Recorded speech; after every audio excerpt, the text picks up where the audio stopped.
নমস্কার, আশা করি সবাই খুব ভালো আছেন। স্টোরিজ অফ চন্দনের আরও একটি নতুন ভিডিওতে আপনাদের সকলকে স্বাগত জানাই। আমি চন্দন এবং আপনাদের সকলকে আরও একবার স্টোরিজ অফ চন্দনে স্বাগত। আমি জানি বেশ কিছুদিন ধরেই আমি আপনাদের কোনো বড় ভিডিও উপহার দিতে পারিনি, তার জন্য আমি সত্যিই খুবই দুঃখিত। তবে আজকে এই ছোট্ট ভিডিওটির মাধ্যমে আপনাদের একটি সুন্দর জায়গা ঘুরিয়ে দেখাবো। আসামের গুয়াহাটি শহর থেকে প্রায় 10 কিলোমিটার দূরে অবস্থিত একটি সুন্দর মন্দির। চলুন তবে ঘুরে আসি বশিষ্ঠ মন্দির থেকে। আর আপনারাও আমার সঙ্গে সঙ্গে পুরো ভিডিওটি দেখতে থাকুন। আশা করি আপনাদের সকলেরই এই ভিডিওটি খুবই সুন্দর লাগবে। মন্দিরের প্রবেশের শুরুতেই আমরা দেখলাম বশিষ্ঠাশ্রম দেবালয়ের দুটি মূল ফটক। একটি নামাঙ্কিত রয়েছে বশিষ্ঠাশ্রম দেবালয় নামে এবং আরেকটি নামাঙ্কিত রয়েছে শ্রী গণেশ দুর্গা নামে।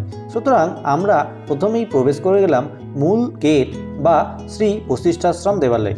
চলুন প্রবেশ করি প্রধান মন্দির প্রাঙ্গণে।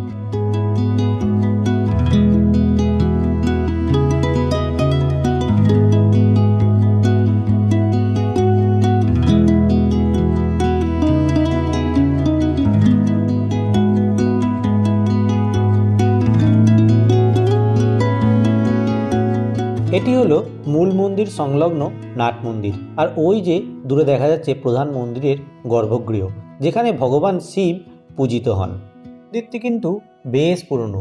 কথিত আছে 1751 সাল থেকে 1769 সালের মধ্যে অহোম রাজা রাজেশ্বর সিংহ এই মন্দিরটি নির্মাণ করেছিলেন। রাজা এই মন্দিরটি নির্মাণের জন্য আশ্রমকে বেশ কিছু জমিও দান করেছিলেন।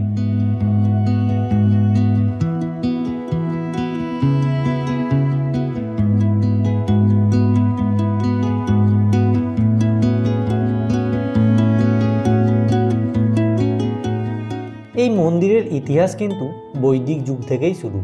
কালিকা পুরাণ মতে একবার ব্রহ্মার পুত্র বশিষ্ঠ মুনি নিমি রাজার অভিশাপে দেহহীন হন। নিরুপায় হয়ে তিনি বশিষ্ঠ ব্রহ্মার শরণাপন্ন হওয়াতে তার উপদেশ অনুসারে সন্ধ্যাচল পাহাড়ে বিষ্ণুর তপস্যা করতে শুরু করেন। তপস্যায় বিষ্ণু সন্তুষ্ট হন এবং বশিষ্ঠ সন্ধাম, ললিতা ও কান্তা এই ত্রিধারা প্রবাহিত করে গঙ্গাকে নামিয়ে আনেন। ত্রিধারা সঙ্গমস্থলে গা ধুয়ে এবং জলপান করে মুনি তার পূর্বরূপ ফিরে পান। তার থেকেই এই আশ্রমের নাম বশিষ্ঠাশ্রম হয় বলে পরিচিত রয়েছে। একটা কি মন্দির, হনুমান মন্দির সম্ভবত। এই যে পুরো এরিয়াটা, আর এইদিকে পুরো খাড়া পাহাড় উঠে গেছে একদম। দেখুন যত দূর যায় পুরো খাড়া পাহাড়। একটা বহু পুরনো গাছ আছে, বহু পুরনো। প্রচুর মানুষ কিন্তু এখানে ভিড় করেছে, ছবি তুলছে। আর ঝর্ণার কিন্তু আওয়াজ শোনা যাচ্ছেই। দেখুন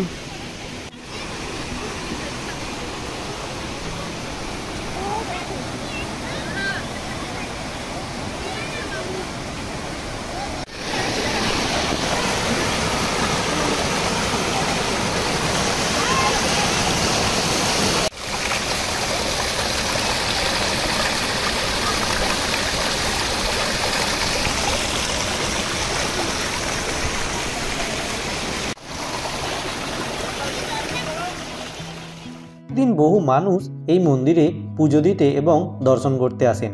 আর এই মন্দির সংলগ্ন জলধারাটি বর্তমানে মানুষদের কাছে একটি প্রধান আকর্ষণ।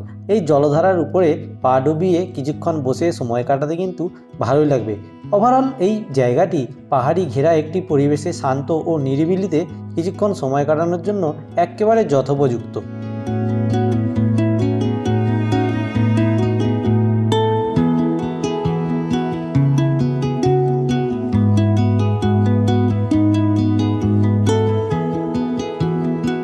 প্রধান মন্দির অর্থাৎ শিব মন্দিরের একটু নিচের দিকে রয়েছে এই মন্দিরটি। এটি হলো গণেশ মন্দির। এখানে ভগবান গণেশ পূজিত হন। সামনেই একটি নাট মন্দির এবং নাট মন্দিরের ঠিক পিছন দিকে প্রধান মন্দিরের গর্ভগৃহ।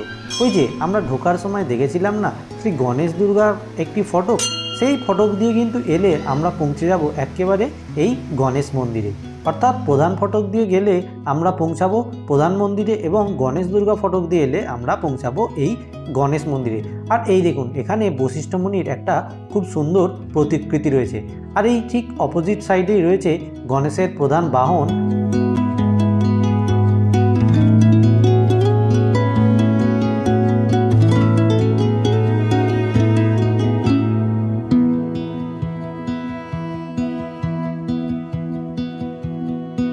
আমি এই মন্দিরে গিয়েছিলাম রবিবারের একটি সুন্দর বিকেলে। বেশ কিছুক্ষণ সময় কাটানোর পর আরও একটি সময় কাটাবো ভাবছি, এমন সময় কিন্তু শুরু হয়ে গেল বৃষ্টি। তাই বৃষ্টিতে না ভিজে আমি চলে গেলাম শেডের তলায়। চলুন এবার আপনাদের বলি আপনারা এই বশিষ্ঠ মন্দির কিভাবে পৌঁছাবেন। আপনারা যারা গুয়াহাটি স্টেশন থেকে বশিষ্ঠ মন্দির আসবেন, তারা গুয়াহাটির পল্টন বাজারের সাইড থেকে কিন্তু ডিরেক্ট বাস পেয়ে যাবেন এই বশিষ্ঠ মন্দির আসার জন্য। আর যারা বাই কারে আসবেন তারা তো অবশ্যই নিজের লোকেশান শেয়ার করে চলে আসতে পারেন বশিষ্ঠ মন্দিরে। তবে যারা পাবলিক ট্রান্সপোর্টে আসবেন তাদের বশিষ্ঠ মন্দিরে আসার জন্য প্রথমে আসতে হবে বশিষ্ঠ চারিয়ালি, এবং চারিয়ালি থেকে আপনি শেয়ার্ড গাড়ি পেয়ে যাবেন। পুজোর সামগ্রীর জন্য আপনারা মন্দির চত্বরে থাকা এই দোকানগুলো কিন্তু দেখতে পারেন। এখানে আপনারা সমস্ত রকম পুজোর সামগ্রী পেয়ে যাবেন। চলুন তবে আজকের ভিডিওটি এখানেই শেষ করলাম। ভিডিওটি কেমন লাগলো তা কমেন্ট সেকশানে অবশ্যই জানাবেন, আর যদি ভালো লাগে তাহলে একটা লাইক করে দেবেন। আজকের ভিডিওতে এ পর্যন্তই। টাটা, সবাই খুব ভালো থাকবেন, দেখা হচ্ছে পরের ভিডিওতে।